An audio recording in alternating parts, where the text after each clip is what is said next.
So when I talk to clients about distribution or legacy, one of the biggest things I hit on is the Secure Act and Secure Act 2.0 and the legislative changes that impacted IRAs, rollover IRAs, 401ks, the qualified dollars, and how that first generation gets what we call the I Love You IRA. It passes from spouse to spouse. There's really no changes. Hi, I'm James Regan, owner and operator of Valor Legacy Wealth. Welcome back to the podcast where we're going to dive deep into those retirement mistakes that people potentially can be making along the way. So the big change is when it's a non-spouse beneficiary, i.e. if myself and my wife are predeceased, our assets are going to go to our kids. That's a non-spouse beneficiary now. So my children have different rules. I have different rules for the money that I'll receive from my parents, just like my kids will receive from me. And those rules change around depending on if you're pre-RMD age or post-RMD age, how those assets need to be distributed. But the big one is they have to be distributed within 10 years. And so if you're post-RMD age, you got to satisfy with the required minimum distribution along with having that account depleted within 10 years. And so if you have a substantial IRA,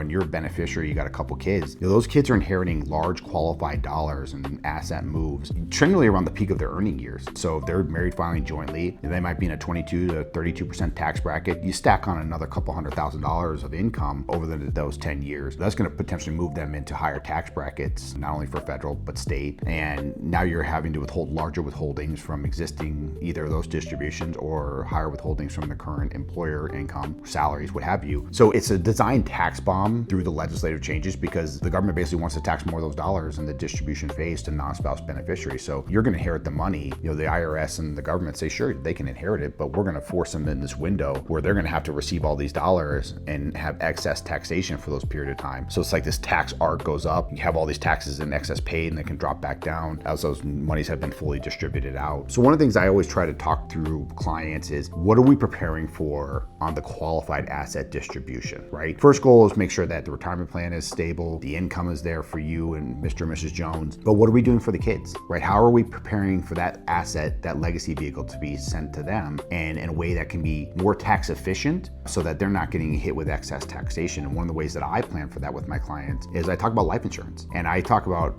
this 10-year pay down through the qualified asset. And there's life insurance policies that we can do a 10 pay on the distribution of the life insurance. So when that IRA distribution hits, we got a tax-free life insurance payment to help offset the taxes so that they don't have to increase withholdings in the distribution phase, or I would say not the distribution phase, but the distribution phase for the children, but also the income phase where they're receiving those inherited assets as non-spouse beneficiaries, and allows the life insurance eats some of that taxation or absorbs some of that taxation. So it's just a more efficient planning vehicle. So we're trying to pass the asset intact, right, as much as possible. Frankly, it was your asset you worked hard for. You took on the contributions, the risks, the allocations. As you got closer to retirement, the stress around, I can't go backwards, I can't lose money. And the entire time, the IRS is sitting there as a partner in the trade, like the mafia, and says, where's my pound of flesh?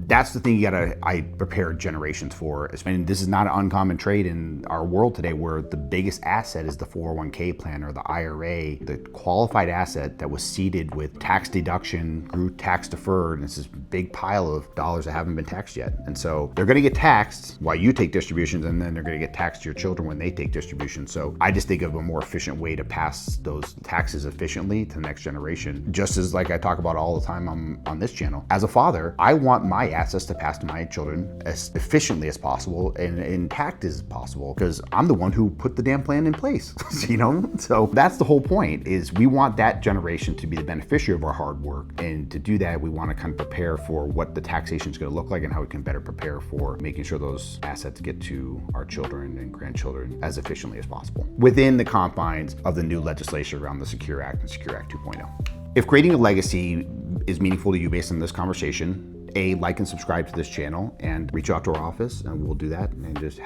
#legacy.